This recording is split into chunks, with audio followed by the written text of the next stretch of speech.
Jake Grayson had always been a man of solitude. A cowboy at heart, he spent his days alone on his family's ranch, where the dry land stretched endlessly in every direction.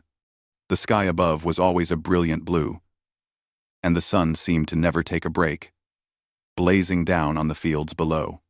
His days were spent herding cattle, fixing fences, and making sure everything on the ranch ran smoothly. There were times when he would venture into the nearby town to pick up supplies or visit a local saloon. But those moments were few. Mostly, it was just him, his horse, and the land. Jake had grown used to the quiet. It wasn't that he didn't mind the solitude. In fact, it had become a part of him. He had never married, never sought the company of others, and had little interest in socializing.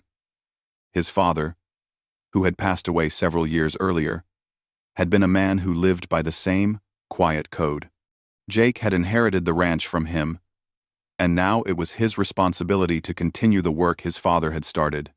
But despite the peaceful routine, there was something about the wide open spaces that made Jake feel isolated in a way that sometimes felt heavier than the work itself.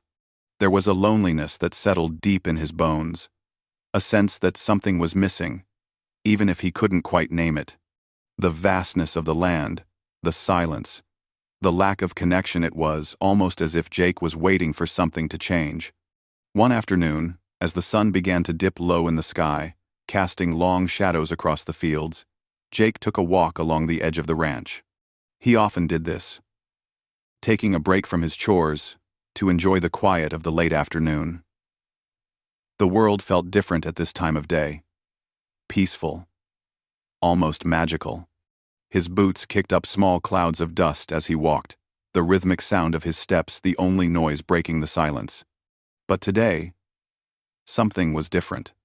As he approached the edge of the creek that ran along the boundary of his property, Jake saw a figure, a woman, standing knee-deep in the cool water. She was bent over, her back to him, seemingly unaware of his presence. Jake stopped dead in his tracks, his heart suddenly racing. He had not expected to find anyone here, especially not so close to his ranch. The woman was tall and slender, her dark hair flowing down her back like a waterfall. She wore nothing but the natural beauty of the land itself. The sight of her was unexpected, but there was something oddly captivating about the moment. Jake couldn't tear his eyes away. He stood frozen for what felt like forever, just watching her. He should have turned around. He should have respected her privacy and walked away without making a sound. But for some reason, he didn't. There was something about her presence, a quiet force that seemed to pull at him. And then, without warning, she turned. Jake's breath caught in his throat. The woman's eyes met his, and for a brief moment, the world seemed to stop moving. Her gaze was steady, unblinking. There was no fear in her expression, no anger or surprise, just calm, intense focus. Jake felt his pulse quicken as they stood there, staring at each other in silence. Her eyes were a deep brown, almost black, and they held a depth that he couldn't quite understand. In that single moment, Jake felt as if he had stumbled upon something far greater than he could have imagined. Her face, her entire presence seemed familiar, but he couldn't place why. There was a feeling deep inside him, a stirring that he had never experienced before. Something about this woman, this moment, felt important. For a long moment, neither of them moved. The sound of the water flowing in the creek was the only sound between them. And then, finally, the woman spoke. "You are Jake Grayson," she said, her voice soft but clear. Jake's heart skipped a beat. How did she know his name? He didn't recognize her. Yet her words felt as though they held some kind of meaning, a message he couldn't quite understand. "I am," he replied, his voice hoarse. The woman didn't answer immediately. Instead, she stood up straight and walked a few steps toward him, her gaze never leaving his. Her presence was commanding, yet there was a quiet grace in the way she moved.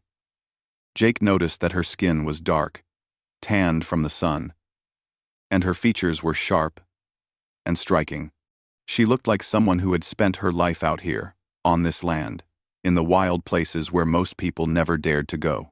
"I am Ayanna," she said finally, her voice carrying an almost melodic quality. "I was born here, on this land, long before you." The words sent a shiver down Jake's spine. Born here? That didn't make sense. His family had owned this land for as long as he could remember. He had never heard of anyone else living here, certainly not before his family came. Ayanna seemed to sense his confusion, and she smiled. But it was a sad smile, full of history and loss. "This land has seen much," she said softly. "More than you know." Jake didn't know how to respond. He wanted to ask her what she meant, to demand answers, but something held him back. He was struck by her calmness, by the way she spoke as if she already knew everything about him, about his family, about the land itself. It was as if she had been waiting for him to come, for this moment to happen. Before he could say anything, Ayanna turned away, her figure blending into the shadows of the trees. Without a word, she started walking away, heading back toward the hills in the distance. Jake stood there, his mind racing, unsure of what just happened. Who was she? What was she doing here? And why did he feel like their meeting had been more than just a random encounter? As he stood there, watching her disappear into the distance, he realized that he couldn't let it go. There was something about Ayanna that called to him, something that he couldn't understand but knew was important. He had to know more about her. He had to find out what had brought her here, what her connection to this land was, and why it felt like their paths were meant to cross. He turned and walked back to the ranch, his mind buzzing with questions. But even as he walked, he knew that this encounter was only the beginning of something much bigger, something that would change his life forever. The woman in the creek had shown him a side of the world he had never known, a world that held secrets, mysteries, and a past that was far more complicated than he had ever imagined. The days that followed Jake's unexpected encounter with Ayanna felt strange. It was as if the very air around him had changed. He went about his usual work on the ranch, mending fences and tending to the cattle. But his mind kept returning to the woman by the creek.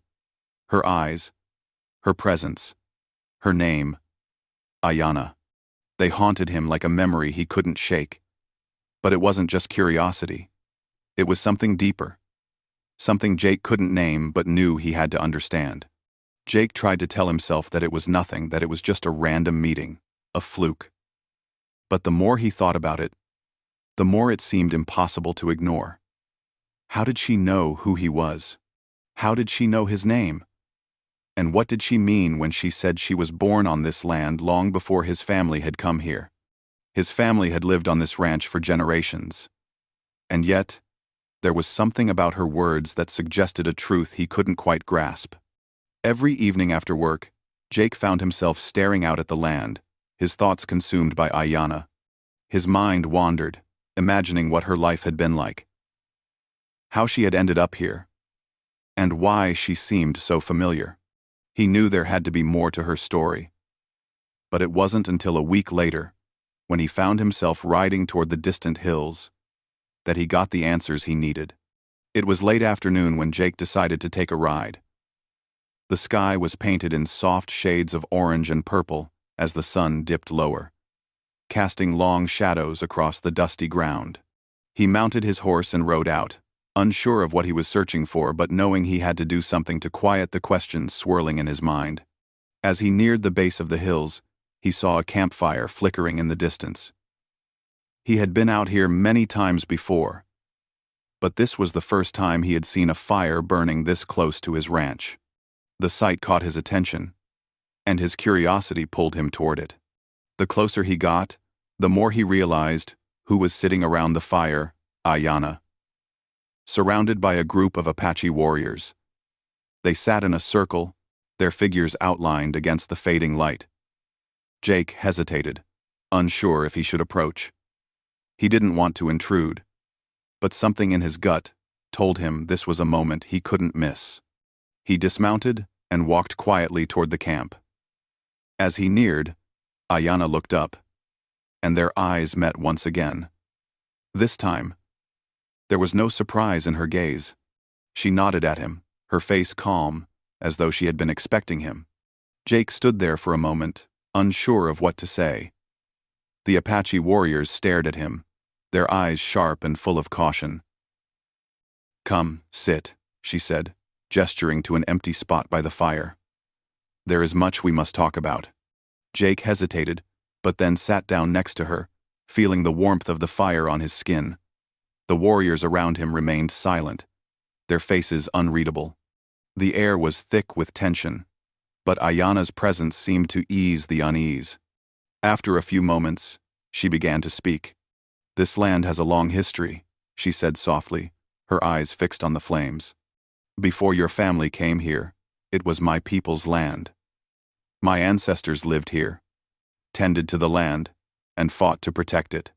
Jake listened intently, his heart heavy with the weight of her words.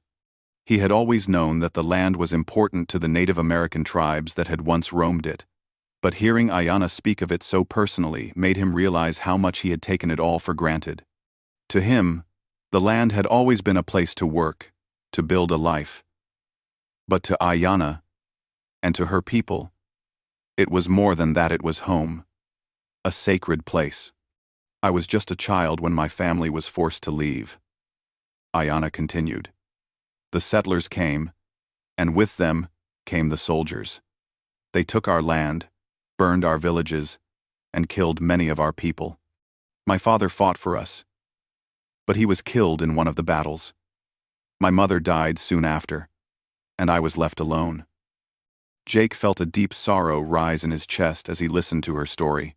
He had heard of the battles between the settlers and the Native Americans, of course, but hearing it from Ayanna's lips made it real in a way he hadn't fully understood before. The pain, the loss, the displacement, it was all too much. Ayanna paused, her gaze distant, as if she were reliving the past. Jake didn't interrupt. He simply waited for her to continue. "I was found by a man during one of those battles," she said, her voice quiet but filled with emotion. "A cowboy. He was part of the group that had come to fight us. But instead of killing me, he spared my life. He took me away from the fighting, told me to live. He gave me a chance when no one else would." Jake's breath caught in his throat. Ayanna's words struck him like a bolt of lightning. She was talking about his father. "My father?" Jake said, his voice barely above a whisper. Ayanna nodded, her eyes meeting his. "Yes. His name was John Grayson. He didn't kill me, even though it would have been easy for him to do so. He told me to live, to survive, and so I did." Jake sat in stunned silence, his mind racing. His father, the man who had always been so stern and quiet, had done something that he had never known about. He had helped someone from the very people his family had fought against. It was a truth that shook him to his core. "But why didn't you tell me this before?" Jake asked. "Why didn't you come to me sooner?" Ayanna looked at him, her expression unreadable. "Because I didn't know if you would understand. The past is full of pain, and I didn't want to bring that pain to you. But I knew you would come. I knew we were meant to meet." Jake's mind was spinning. Ayanna's words made everything seem so much more complicated than he had ever imagined. His father had been a part of something much bigger than Jake had ever known. And now, it seemed that his own story was tied to hers in ways he couldn't fully grasp. "Your father and I shared a moment of peace," Ayanna continued. "He gave me a chance to live, and I took it. But it is not just his legacy that binds us, it is this land, the land that both of our families have fought over.